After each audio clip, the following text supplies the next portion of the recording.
చదువుకుందాం. ఎస్తేరు గ్రంథము 2వ అధ్యాయము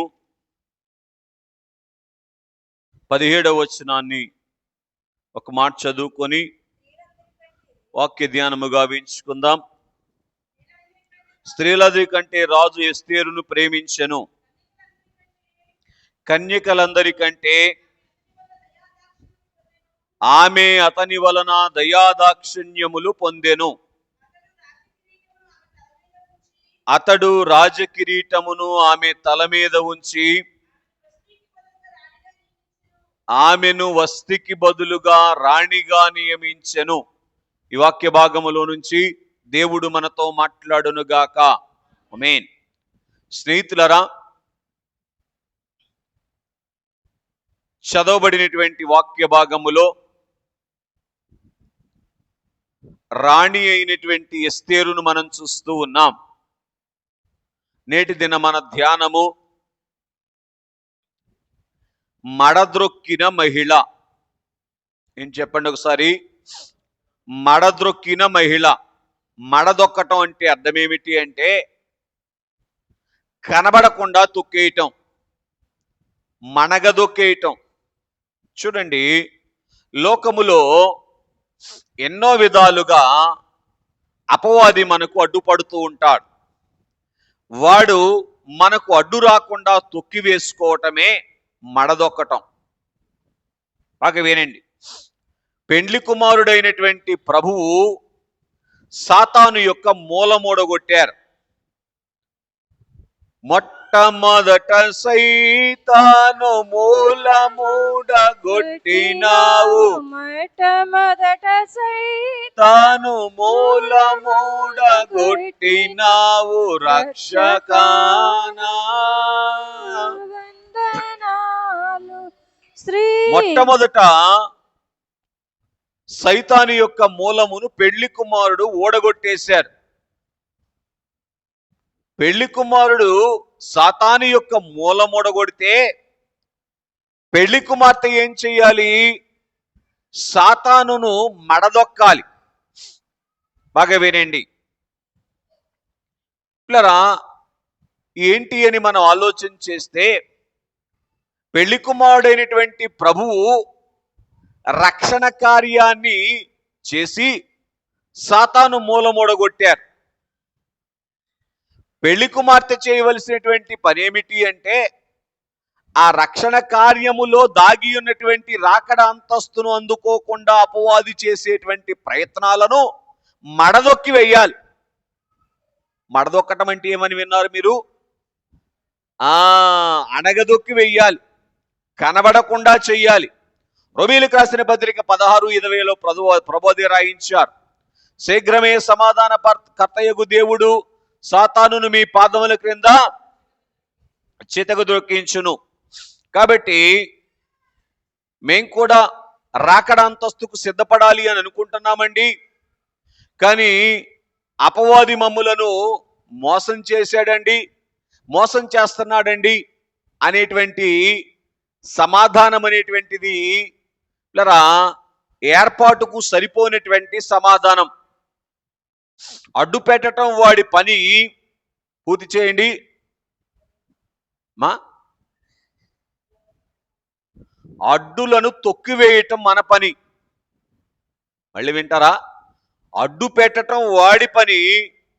అడ్డులను తొక్కివేసి అడ్డులను తొక్కివేయుట ద్వారా సిద్ధపరిచినటువంటి రాణి అంతస్తును సంపాదించుకోవటం మన పని. బాగా వినండి. దైవజనులు చెప్తూ ఎస్తేరు రాణిగా ఉండుట కొరకు కోటలోనికి వచ్చింది అన్నారు. దేని కొరకు వచ్చిందంట? కోటలోనికి. రాణిగా ఉండుట కొరకు కోటలోనికి వచ్చింది. అనేక మంది పోగు చేయబడ్డారు రాణిగా ఉండుట కొరకు, వారిలో ఎవరుంటారోనని. కానీ ఎస్తేరు రాణిగా ఉండుటకు కోటలోనికి వచ్చింది. బాగా గ్రహించండి. లోకములో ఉన్నటువంటి మనలను బైబిల్ మిషన్ అనేటువంటి ఈ కోటలోనికి, ఏ కోటలోనికి? బైబిల్ మిషన్ అనేటువంటి ఈ కోటలోనికి ఎందుకు నడిపించారో తెలుసా? రాణిగా ఉండుట కొరకు నడిపించారు. బాగా వినండి, బాగా వినండి. రాణిగా ఈ కోటలో ఇక్కడ ఉండగలిగితే అక్కడ యుగయుగాలు రాణిగా ఉండగలుగుతాం. బాగా వినండి, గ్రహించటానికి ప్రయత్నం చేయండి. పరిశుద్ధాత్మ దేవుడు మనల్ని కనికరించి సహాయం చేయనుగాక. మీకు ఇంకో మాట చెప్పాలి. ఈయన మాట్లాడితే పెండ్లి కూతురు అంటాడు, వధువు అంటాడు, ఏమండి పెండ్లి స్వతంత్రం అంటాడు, లేకపోతే రాణిగా ఉండాలంటాడు. మా బాధలు మాకున్నాయి, మా ఇబ్బందులు మాకున్నాయి, మా అవసరాలు మాకున్నాయి అంటూ ఉన్నవారులరా, మిమ్మల్ని ఒక ప్రశ్న సూటిగా అడగనివ్వండి. వధువు అంతస్తులోనికి వస్తే, వరుని పక్కన కూర్చుంటే వధువుకు ఏ విషయములో లోటు ఉంటుంది చెప్పండి? కోటలోనికి వచ్చినటువంటి కోటలోనికి వచ్చినటువంటి కన్యక రాణి అయితే కోటలో ఉన్నవన్నీ ఎవరివైతాయి చెప్పండి? బాగా వినండి, వధువు వరుసలోనికి రావటానికి దేవుడు మనలను సంఘములోనికి తోడుకొని వస్తే వరుడు వధువు ఒకటయ్యేటువంటి స్థితిని ఈ లోకములో ఉండగా, ఎక్కడుండగా? ఇక్కడ ఉండగా సంపాదించుకుంటే ఏమండి వధువుకి ఏమైనా లోటు ఉంటుందా? ఎందుకు లోటు ఉండదు? వరునికి ఉన్నవన్నీ కూడా వధువు అవుతాయి. బాగా గ్రహించండి. కుటుంబంలో చాలా మందికి చాలా ఏమంటారు సదుపాయాలు ఉంటాయి, అవునా? కుటుంబంలో చాలా మందికి చాలా అధికారాలు ఉంటాయి, అవునా? అవునా? అవును. కాబట్టి అందరికీ ఉండేటువంటి అధికారాలు వేరు, భార్యకు ఉండేటువంటి అధికారం వేరు. భర్తకు ఎంత అధికారం ఉంటుందో భార్యకు అంతే అధికారం ఉంటుంది, అవునా? స్నేహితులను గమనించండి, భర్తకు ఎన్ని భాగ్యాలు ఉన్నాయో భార్యకు కూడా అన్ని భాగ్యాలు ఉంటాయి. కలిగి ఉన్నదంతయు భర్త మూలంగా కలిగింది. ఇప్పుడు ఆ భర్తకు భార్య వరుసలోనికి వస్తే, భార్య స్థానములోనికి వస్తే ఏమండి భార్య వరుసలో ఉన్నటువంటి వారికి లోటు వస్తుందా? లేదు. కూతురు వరుసలోనో, కొడుకు వరుసలోనో, అల్లుడు వరుసలోనో, కోడలు వరుసలోనో, ఏమండి ఇంటిలో పనిచేసేటువంటి పనికత్తె వరుసలోనో, ఏమండి ఇంటిని కాపలా కాసేటువంటి పనివాని వరుసలో ఉన్నటువంటి వారికి ఉంటుందా ఈ అధికారం? చెప్పండి. ఇంటిలో ఉన్నటువంటివి ఏదైనా స్వేచ్ఛగా వాడుకోవటానికి ఎవరికి అధికారం ఉంటుంది? యజమాని తరువాత భార్యకు ఉంటుంది. Isn't it? అర్థమవుతుందండి? బాగా గ్రహించండి. ఎందుకు ఈయన ఇంతగా వధువు వధువు అని పూర్తి చేయండి కలవరిస్తున్నాడు అనుకుంటున్నటువంటి వాళ్ళరా, ఈ ఒక్క భాగ్యాన్ని సంపాదించగలిగితే అన్ని భాగ్యాలు మనవే. అందుకే జనకులు ఏం పాడాడు? అంతయు మనదే కదా. మన జనకులు దేవుడు మనకిచ్చినటువంటి భాగ్యం, గొప్ప వరం. ఏమండి నైడార్పద్ గారు ఇదే చెప్పారు. ఆంధ్రులకు దేవదాసయ్య గారు దేవుడిచ్చిన వరము అన్నారు. అనేక వరాలు కోరుకున్నటువంటి వారులారా, అన్ని వరములను అందుకున్నటువంటి వరపుత్రుడైనటువంటి తండ్రి గారిని మనం అనుసరించగలిగితే ఆ తండ్రి గారికి ఉన్నటువంటి భాగ్యాలన్నీ కూడా, ఆ తండ్రి గారికి ఉన్న భాగ్యాలు ఎవరివి చెప్పునానా? ఎవరి తండ్రి గారికి ఉన్న భాగ్యాలన్నీ వరుడైనటువంటి ప్రభువువి. అందుకే ఆయన ఏమని పాడారు? నాకేమి కొదువా నాదుడు ఉండా అన్నారు. ప్రభువు ఉండా అన్నారా? తండ్రి ఉండా అన్నారా? ఏంటి నాదుడు అంటే? నాకు భర్త ఉన్నాడు. చెప్పండి. ఇక్కడ ఉన్నటువంటి వారులారా, దేవునిని భర్తగా కలిగి ఉంటే దేవునికి ఉన్నటువంటి భాగ్యాలన్నీ మనయే. అవునంటారా కాదంటారా?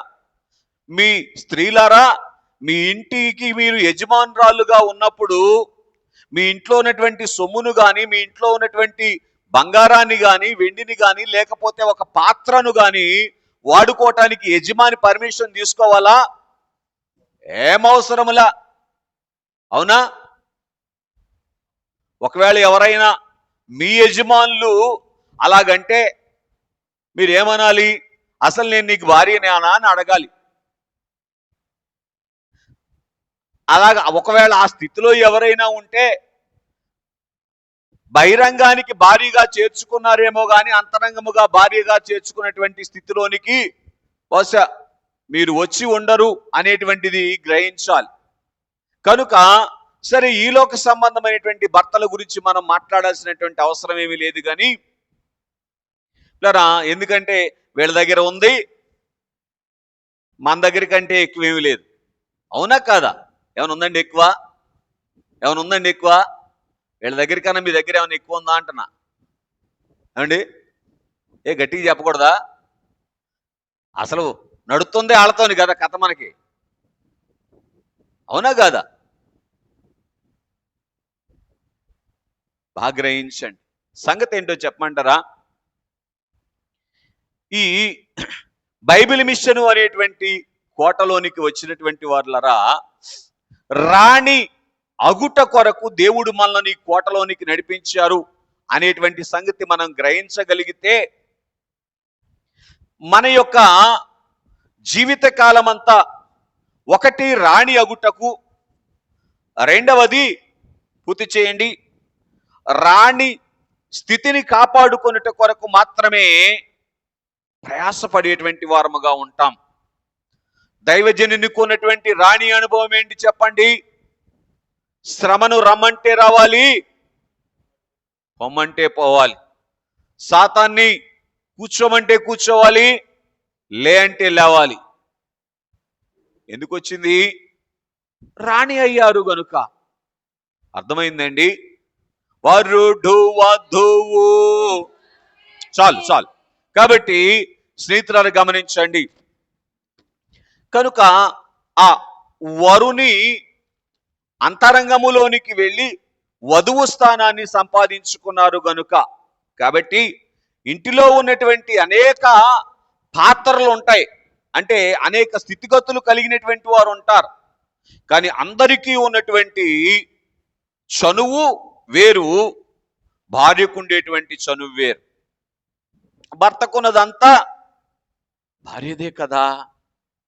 ఈ ఒక్క మెట్టులోనికి రాగలిగితే మిగిలిన అన్ని ఏం కూడా మనం అడగాల్సినటువంటి అవసరం ఏమి? కోరవు నీకు కావలసినవి ఊరకనే నీకు ఇచ్చేదనని తండ్రి గారితో ఎందుకన్నారు? ఆయన మెట్టులోనికి వచ్చారు గనక. భార్యకి ఏం కావాలో భార్య అడగక ముందే భర్త చూసుకుంటాడు గనుక, భర్తకు తెలుసు గనుక ఏమండి ఇచ్చివేస్తారు. ఆ మెట్టులోనికి రాకపోవటాన్ని బట్టే వాటి కొరకు వీటి కొరకు వేడుకునేటువంటి పరిస్థితిలోనే ఇంకా మిగిలిపోతున్నాం. అందుకే తండ్రి నా మనసులో పెట్టినటువంటి ఆలోచన ఏమిటి అంటే, రాణిగా ఉండుట కొరకు దేవుడు మనలను ఈ కోటలోనికి, బైబిల్ మిషన్ అనేటువంటి కోటలోనికి నడిపించారు. కోటలోనికి వచ్చినటువంటి వారులరా, ఆ రోజు ఎస్తేరు ఎలాగైతే రాణిగా ఉండుటకు వచ్చిందో, రాణిగా ఉండటానికి వచ్చిందా? ఇంట్లో పని చేయటానికి వచ్చిందా? కోటలో. అర్థమవుతుందండి. కనుక ఈ రాణిగా ఉండేటువంటి స్థితిని సంపాదించుకునేటువంటి అనుభవంలోనికి వద్దాం. సరే, సమయం అయిపోయింది కాబట్టి ఈరోజు క్లుప్తంగా చదివేసి 4 మాటలు చెప్పేస్తాను, వినేయండి. మొట్టమొదటి సంగతి, మడదొక్కినటువంటి మహిళ అని మనం వింటున్నాం. ఎందుకు ఈ అంశాన్ని ఎన్నుకోవాల్సి వచ్చింది అంటే, ఎందుకో దేవుడు బైబిల్ మిషన్ అధికారులను ప్రేరేపించి ఈ మాసములో స్త్రీల సభలు ఏర్పాటు చేశారు గనుక పిల్లరా, స్త్రీలైనటువంటి వారు ఎలాగున అపవాది అడ్డును మడదొక్కగలరు అనేటువంటి సంగతిని మనము గ్రహించాలి అనేటువంటిది పిల్లరా దేవుడు నా మనసులో పెట్టినటువంటి ఆలోచన. కనుక వాస్తవానికి యేసునామదారులందరూ కూడా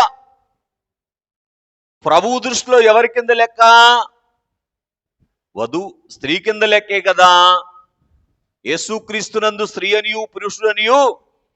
కాబట్టి స్నేహితులారా గమనించండి, వైరి అడ్డు మడదొక్కటం అంటే అర్థం ఏంటి? వైరి అంటే ఈ లోకములో సంఘానికి వైరి ఎవరైనా ఉన్నాడంటే వాడు ఒక్కడే.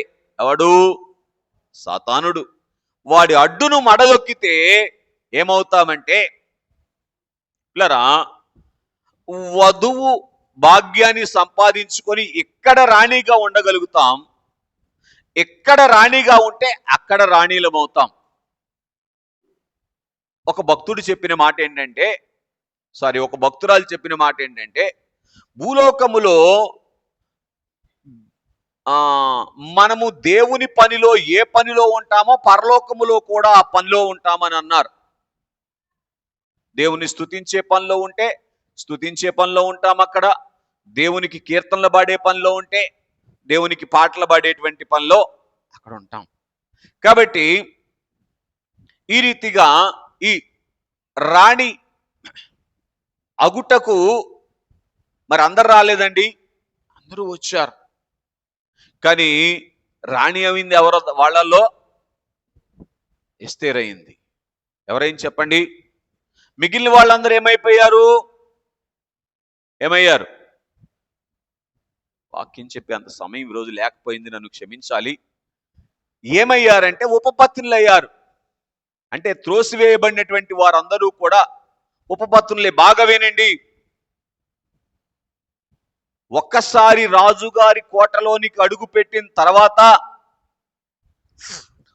రాజుగారు రాణిగా చేర్చుకునేటువంటి స్థితిని సంపాదించకపోతే ఇంకో చోటకెళ్ళి రాణి అవుదామంటే కుదరదు.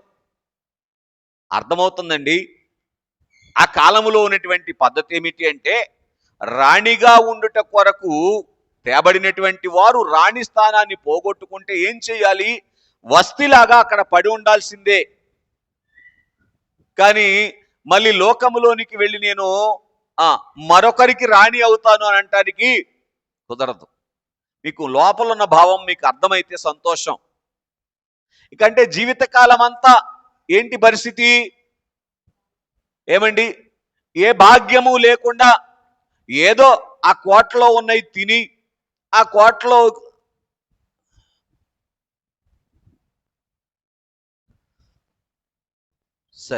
ఆ కోటలో ఉన్నటువంటివి బహిరంగమైనటువంటి వాటివి, ఈ లోక సంబంధమైనటువంటివి అనుభవించేటువంటి భాగ్యాన్ని మాత్రమే కలిగి ఉంటాం. ఆ భాగ్యం అని నేను అన్న కానీ దాన్ని ఏమంటారంటే బ్రతుకు తెరువు అని అంటాను. ఏంటంటే నన్ను చెప్పండి, మళ్ళా వెళ్ళి ఇంకొక చోట ఇంకొక ఉన్నతమైనటువంటి స్థితిని సంపాదించుకునేటువంటి పరిస్థితి లేదు.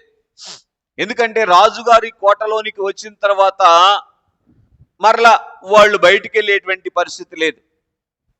కాబట్టి స్నేహితులరా, ఎంత భయంకరమైన పరిస్థితి ఆ తరువాత జీవితాన్ని ఒకసారి ఆలోచన చేయండి. ఉదాహరణకి మీకు అర్థం కావటానికి చెప్తాను, నన్ను క్షమించండి, అర్థం చేసుకుంటారని చెప్తున్నాను. ఒక స్త్రీని ఒక పురుషుడు వివాహం చేసుకున్నాడు. ఆ స్త్రీ ఆ పురుషునికి చేసుకున్న తర్వాత నచ్చలేదు అనుకుందాం మాట వరుసకి, మరొక స్త్రీని వివాహం చేసుకున్నాడు. ఈ స్త్రీకి విడాకులు ఇవ్వలేదు, అంటే ఇది లోక సంబంధమైన చట్టం అనుకోండి, ఇవ్వలేదనుకోండి, ఏంటి పరిస్థితి? ఇంకొకరికి భార్య అయ్యే పరిస్థితి లేదు. ఏమండి, ఈ లోకంలో భార్య భాగ్యాన్ని అనుభవించేటువంటి స్థితి కూడా లేదు. అర్థమవుతుందండి? కోటలోనికి వచ్చిన తర్వాత రాణి అంతస్తులకు వెళ్ళకపోతే ఈ జీవిత కాలం ఇదే పరిస్థితి అండి. జీవితాలు ఎన్నున్నాయి? శరీర సంబంధమైన జీవితము, ఆత్మ సంబంధమైనటువంటి జీవితం. బాగా గ్రహించండి. ఇక్కడేమో ఏమండి శరీర సంబంధమైనటువంటి జీవితము కొరకు బ్రతికినటువంటి స్థితి అవుతుంది. దేవుడు దయ చూపించి ఏమండి ఆ చేర్చుకుంటే అక్కడేమో కేవలము పరదైసు అంతస్తుతోనో రక్షితుల అంతస్తుతోనో సరిపెట్టుకునేటువంటి బలహీనమైనటువంటి పరిస్థితి. ఇక్కడ చూడండి, ఈ రక్షితుల అంతస్తులో ఉన్నటువంటి వారు పెళ్లి కుమార్తె అంతస్తులో ఉన్నటువంటి వారి వైపు చూస్తూ ఉంటే ఎంత బాధ. ఏమండి ఎంత బాధ అంటారు చెప్పాలి. గడ్డకి చేది నమ్మ కొంచెం. కాబట్టి స్నేహితులారా గమనించండి. అందుకే రాణిగా ఉండుట కొరకు ప్రయత్నం చేయాలి. కాబట్టి ఈ రాణిగా ఉండకుండా చేయటానికే అపవాది ఏం చేస్తాడో తెలుసా? పూర్తి చేయండి. నిత్యము అడ్డులు పెడతా ఉంటాడు. నామక సంఘం విషయంలో వాడికి పెద్ద పట్టింపు ఏమి లేదు. వీళ్ళు వెళ్తే మటుకి ఎంతలకి వెళ్తారులే అని. వెళ్తే మటుకి అవునా? కాబట్టి ఈ రాణిగా ఉండుట కొరకు ఎస్తేరు ఏ అనుభవములోనికి వచ్చింది అని మనం ఆలోచన చేస్తే, సరే దైవజనులు చెప్పినటువంటి 4 మాటలు ఏంటంటే, ఎస్తేరు వలె రాణి అగుటకు బైబిల్ అంతా చదవాలి అన్నారు. ఏం చేయాలి పిల్లలు బాగా గ్రహించండి. కనుక ఎస్తేరు ఏం చేసింది? బైబిల్ లేని కాలములోనే ధర్మశాస్త్రాన్ని, కృపాశాస్త్రాన్ని కూడా చదివేసింది. అర్థమవుతుందండి? దేవుని యొక్క అంతరంగములో ఉన్నటువంటి ధర్మశాస్త్రాన్ని, దేవుని యొక్క అంతరంగంలో ఉన్నటువంటి కృపాశాస్త్రాన్ని కూడా చదివేసింది. అఫ్కోర్స్ ధర్మశాస్త్రం అప్పటికి వ్రాతలోనికి వచ్చేసింది. కనుక ఈ చదివేసినటువంటి అనుభవం కలిగినటువంటిదిగా ఉన్నది కనుక ఏం చేసింది అంటే, దేవునికి తన మీద ఉన్నటువంటి అమూల్యమైనటువంటి ప్రేమను తాను గ్రహించినటువంటిదిగా ఉన్నది. ఉన్న ప్రతి పరిస్థితిని కూడా, తన ముందు పెట్టబడినటువంటి ప్రతి పరిస్థితిని కూడా ఏమండి రాణిగా ఉండుట కొరకు వాడుకుంది. అర్థమవుతుందండి? రెండవ సంగతి, ఎక్కువ ప్రార్థన చేసినటువంటి అనుభవంలోనికి రావాలి అని అన్నారు. మూడవ సంగతి, ఎక్కువ సేవ చెయ్యాలి అన్నారు. నాలుగవ సంగతి, ఎక్కువ శ్రమలు అనుభవించాలన్నారు. ఏంటంట? అన్నిట్లో ఎక్కువే. ఏమండి ఎందుకు అన్నిట్లో ఎక్కువ? రాణి స్థానం అన్నిట్లో కంటే ఎక్కువే కదా. కాబట్టి ఈ 4 అనుభవాలలో కూడా అన్నిట్లో ఎక్కువ ఉండాలి. కాబట్టి స్నేహితులరా, ఎస్తేరు దేవుని యొక్క అంతరంగం ఎరిగినటువంటిదిగా ఉన్నది కనుక తన జీవితములో అనుమతించబడినటువంటి ప్రతి పరిస్థితిని కూడా రాణి అగుట కొరకు వాడుకున్నది. ఏంటి అని మనం ఆలోచన చేస్తే, అనేకమైనటువంటి ప్రతికూలతలు వచ్చాయి. బాల్యములోనే తల్లిదండ్రులను పోగొట్టుకున్నది. మొర్దుకైని దేవుడు పినతండ్రిగా ఇచ్చారు. ఇవ్వబడినటువంటి పినతండ్రి చెప్పినటువంటి మాట ప్రకారము నడుచుకుంటూ ఏం చేసింది చెప్పండి? రాణి అవటానికి ఇష్టపడింది. అర్థమవుతుందండి పిల్లరా? ఇక ఆ తర్వాత కోటలోనికి వచ్చిన తరువాత ఉన్నారు కదా మిగిలిన బ్యాచ్ అంతా. ఎవరా బ్యాచ్? ఉపపత్నులుగా మిగిలిపోయేటువంటి బ్యాచ్. ఆ ఒక్కరోజే, ఆ ఒక్క పూటే ప్రభుతో రాజుతో గడిపిన తర్వాత పక్కకి వెళ్ళిపోయేటువంటి వాళ్ళు ఉన్నారు కదా. ఎక్కడ? ఎస్తేరుతో పాటు.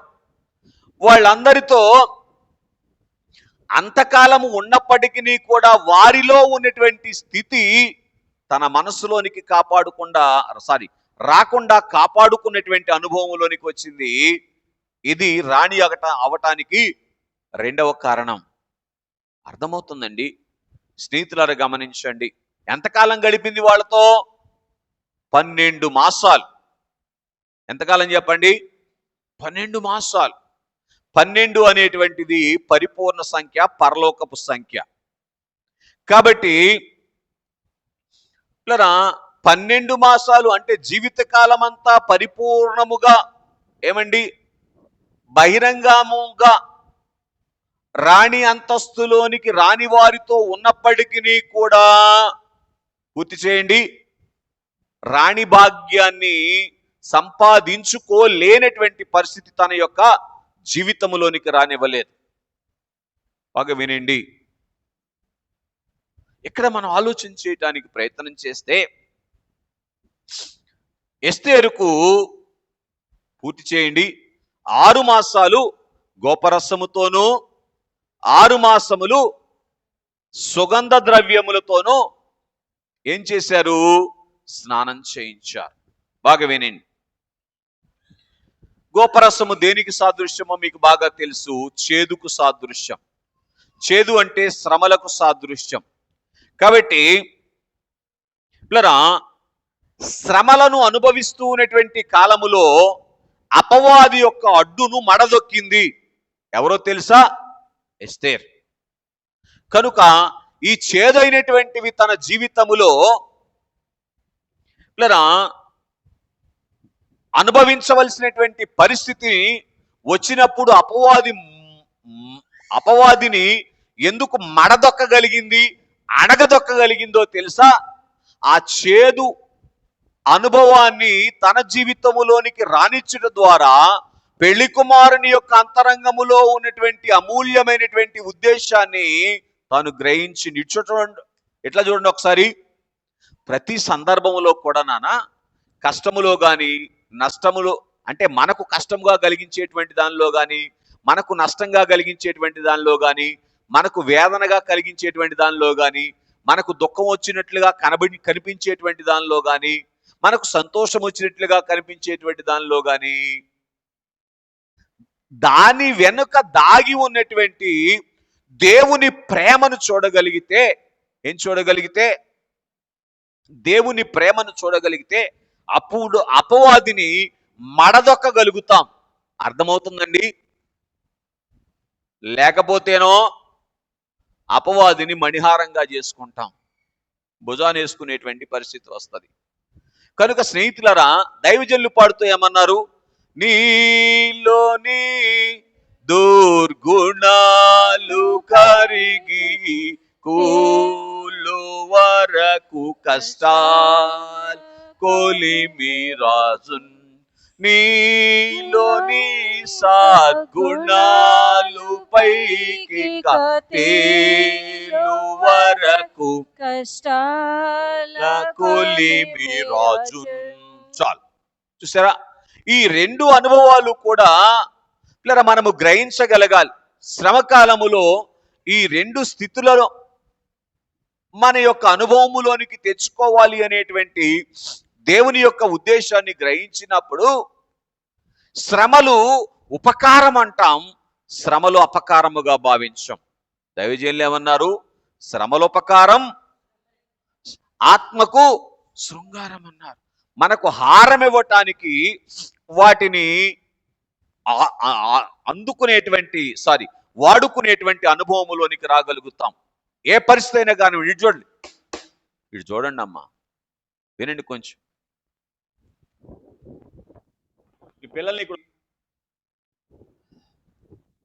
మనము కోరుకున్నటువంటివి దొరకనప్పుడు పిల్లరా మనం కోరుకున్నటువంటివి వెంటనే దొరికినప్పుడు కూడా ఒకే స్థితిలో ప్రభువును ప్రేమించాలి అంటే ఒకటి దొరకకపోవటానికి గల దేవుని ఉద్దేశము, ఒకటి దొరకటానికి కలిగినటువంటి దేవుని ఉద్దేశాన్ని మనము గ్రహించాలి అంటే దేవుని యొక్క అంతరంగాన్ని ఎరిగి ఉండాలి. అందుకే బైబిల్ బాగా చదవాలన్నారు తండ్రి గారు. ఎస్తేరు దేవుని అంతరంగం ఎరిగింది గనుక ఏంటి 6 మాసాలు నాకు, ఈ వనవాసం ఏంటి మన భాషలో, ఈ యొక్క శ్రమకాలం ఏంటి, ఈ ఇష్టం లేని కాలం ఏంటి నా జీవితంలో, ఈ కష్టకాలం ఏంటి అని అనుకోలా. మీరు నన్ను ఒక ప్రశ్న అడుగుతారు, ఏమండి అందరూ అంతే కదండి అన్నారు. అంతేనా? రాజు దగ్గరికి వెళ్ళాల్సిన వాళ్ళు అందరూ కూడా ఏం చేయాలి? అందరూ అదే చెయ్యాలి 6 మాసాలు. కానీ మరి ఎస్తేరు రాణి అవటానికి గల కారణం ఏంటి? బస్ నా జ్ఞానానికి అర్థమవుతున్నటువంటి సంగతి ఏమిటంటే, ఆ శ్రమలను అనుభవిస్తూ ఉన్నప్పుడు మిగిలిన వారేమో కష్టముగా అనుభవించారు, ఎస్తేరేమో ఇష్టముగా అనుభవించింది. శ్రమ నేను ఇష్టంగా అనుభవిస్తున్నాను వారు మీకు కుడిచే చూపించిన ఒకసారి. ఇష్టంగా అనుభవిస్తున్నాను వారు. ఇష్టంగా అనుభవిస్తేనే రాణులు అవుతాం. ఇష్టం ఎప్పుడవుతుంది? దేవుని అంతరంగం ఎరిగితే ఇష్టమవుతుందండి. అర్థమవుతుందండి. ప్రభు ఎప్పుడో చెప్పేశారు, ఏమండి, సహించగలిగిన దానికంటే ఎక్కువ రానివ్వనని. కనుక నేనేమంటానంటే, కొంచెం దాంట్లో నుంచి లోపలికి వెళ్ళి ఏమంటానంటే, అవసరం లేకుండా దేవుడు ఏమి రానివ్వడండి. అవసరం ఖచ్చితంగా ఉండి తీరద్ది, అది మనకు అర్థం కాదు. కాబట్టి ఇలాగున ఈ ఈ ఈ ఈ ఈ చేదు అనుభవించాల్సినటువంటి పరిస్థితి వచ్చినప్పుడు పిల్లరా, అపవాది చెవులో వచ్చి ఏమూతాడో మనకు తెలుసు. దేశంలో ఎవరికి లేనని శ్రమలు నీకే రావాలా అండా అన్నప్పుడు పిల్లరా, ఉరక నాకే కావాలన్నా ప్రభు అంటుంటే నువ్వేంటి మాట్లాడతావు? నాకు కావాలన్నా నాకు ఇచ్చాడు, నేను అనుభవిస్తాను, నీకేంటి మధ్యలో అని తొక్కాలి. ఏం చేయాలి? నిజమే వదిన అనకూడదు. అర్థమైందా? రైట్. ఇదే రాణి అవటానికి మొట్టమొదటి మెట్టు. రెండవ సంగతి, సువాసన. 6 మాసములు కూడా సుగంధ ద్రవ్యాలతో ఏం చేసిందంటండి? స్నానం చేసింది. అంటే సువాసనను అద్దుకున్నటువంటిది. సువాసన ఎక్కడ ఉంటది అంటే ప్రభు లక్షణాల్లో ఉండేటువంటిదే సువాసన. ప్రభు దగ్గర తప్ప ఎక్కడ సువాసన ఉండదండి. ఎక్కడైనా ఎంతో కొంత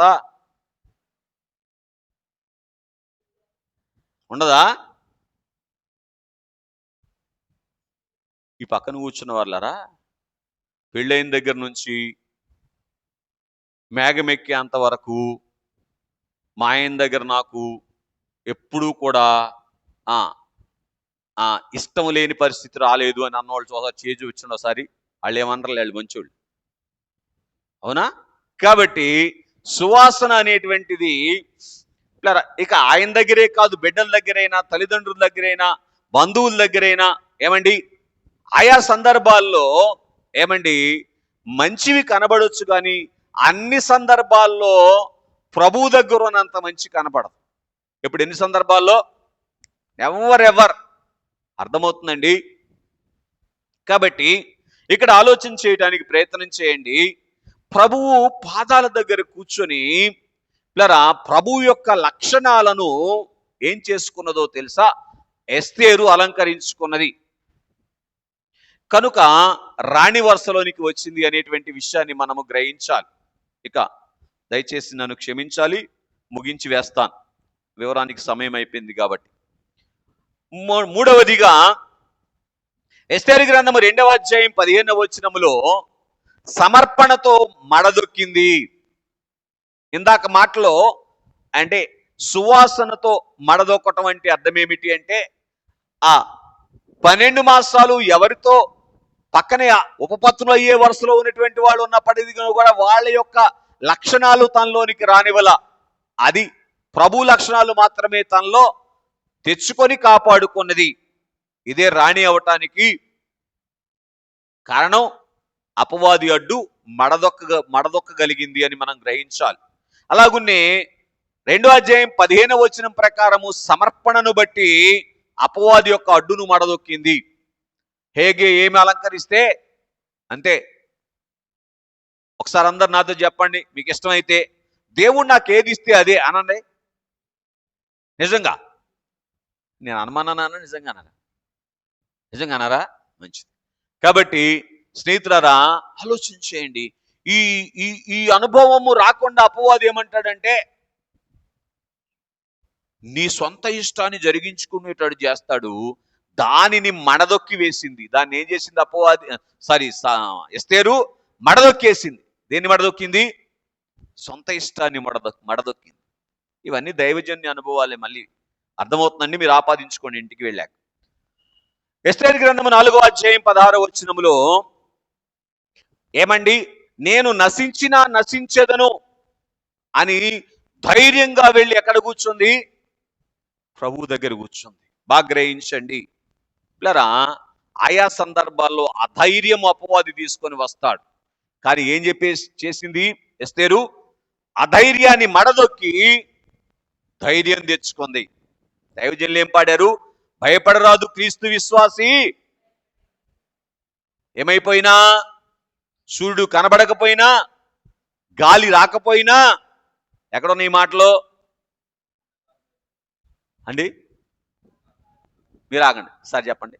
అంతా వెరీ గుడ్. దేవుడు యోహాను గారిని దీవించునుగా. అంధకారంపై అధికారం ఇచ్చే ప్రార్థన ప్రతిరోజు చేసుకోండి. అర్థమవుతుందండి? ఎల్లప్పుడు నిత్యము కీడే ఎదురవుతున్నప్పటికీ కూడా స్థిరముగా ఉండుటకు పూనుకున్నాను అన్నారు. ఎప్పుడంట? రైట్. కనుక ఇదే ధైర్యం అన్నమాట. రైట్. కనుక 4వ అధ్యాయము 5వ అధ్యాయం 2వ వచనములో ప్రేమతో మడదొక్కింది.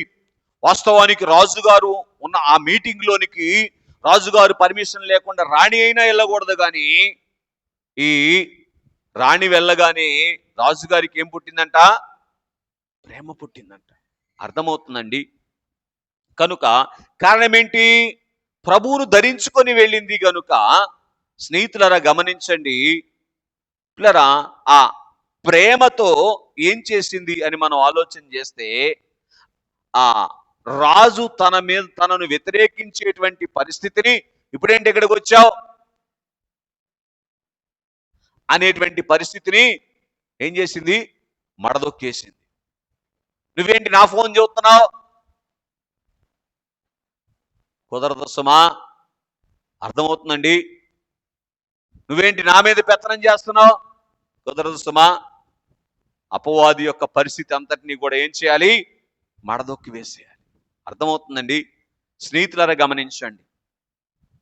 కాబట్టి ఈ ప్రేమను బట్టి ఏం చేసిందంటే పిల్లరా, తాను కలిగినటువంటి ప్రేమను బట్టి ఏమండి, అపవాది తనలోనికి ప్రవేశించలేనంత ప్రేమ తాను కలిగినటువంటిదిగా దేవుని విషయములో ఉన్నట్లుగా మనం చూస్తూ ఉన్నాం. రైట్. ఇక మరి ఒకటిగా 6వదిగా ఎస్తేరు గ్రంథం 5వ అధ్యాయం 4వ వచనములో వివేచనతో అపవాదిని మడదొక్కింది. ఏంటండి? అక్కడ కూడా ప్లాన్ చేశాడు వాడు. ఏమని? ఏం కావాలి ఎస్తేరు? ఆ రాజ్యంలో సగం భాగం కావాలా? ఎవరికి కావాలి? వద్దు, నీవు హామాను కలిసి నేను చేసే విందుకు రావాలి. ఎవరిని అంటారండి? వివేచన. అర్థమవుతుందండి? ఏమి కోరుకోవాలో అదే కోరుకోవాలి. ఏం కోరుకోవాలి? విందుకు రమ్మని కోరుకున్నది. మనమేమని కోరుకోవాలి? అమ్మా మరణాత అని కోరుకోవాలి. విందులోనికి తీసుకెళ్ళయ్యా అని కోరుకోవాలి. అంతేనా? చంద్రబాబు నాయుడు గారి స్థానం నాకు కావాలని కోరుకోవాలా? చెప్పండి. సరే. కాబట్టి వివేచనతో అపవాది యొక్క అడ్డును ఏం చేసిందంటే మడదొక్కేసింది. అపవాది అక్కడ కూడా ఏం చేయాలని చూశాడో మీకు అర్థమై ఉంటది. ఇక చివరిగా 7వదిగా ఎస్తేరు గ్రంథము 8వ అధ్యాయం 16, 17 వచనాల్లో సంగతి ఏమిటి అంటే పిల్లరా, దేవుని ప్రజల మీదకు వచ్చినటువంటి మరణ శాసనాన్ని తిరగరాసి దేవుని ప్రజలకు ఆనందము, సంతోషము, సమాధానము, క్షేమము కలిగేటువంటి స్థితిని తీసుకొని వచ్చింది. అర్థమవుతుందండి? అపవాది ఏం చేశాడు? ఏమండి, హామాను ద్వారా ఏం శాసనం తీసుకొని వచ్చాడు? అయ్యో, యూదులైనటువంటి వారిని లేకుండా చేయాలనేటువంటి శాసనం తీసుకొని వచ్చారు. ఇప్పుడు రాణి అయినటువంటి ఎస్తేరు, ఎందుకు రాణి అంటున్నాను? అపవాది యొక్క శాసనాలను తొక్కివేసింది కాబట్టి రాణి. మనం కూడా రాణులు ఎంతమంది అవుతాం? ఎవరైతే అపవాదిని ఈ లోకములో ఉన్నంత కాలం మడదొక్కుతారో వారు మాత్రమే రాణులవుతారు. అసలు రాణి స్థితి ఏంటంటే అపవాదిని పైకి లేవకుండా తొక్కివేయటమే నిత్యం. అటువంటి అనుభవాన్ని సంపాదించుకుంటే అప్పుడు రాజైనటువంటి పెండ్లి కుమారుడైనటువంటి ప్రభు సరసన కూర్చుండగలుగుతాం. అట్టి ధన్యత చేరి వచ్చిన మనలకు తండ్రి దయచేయునుగాక. ఆమేన్.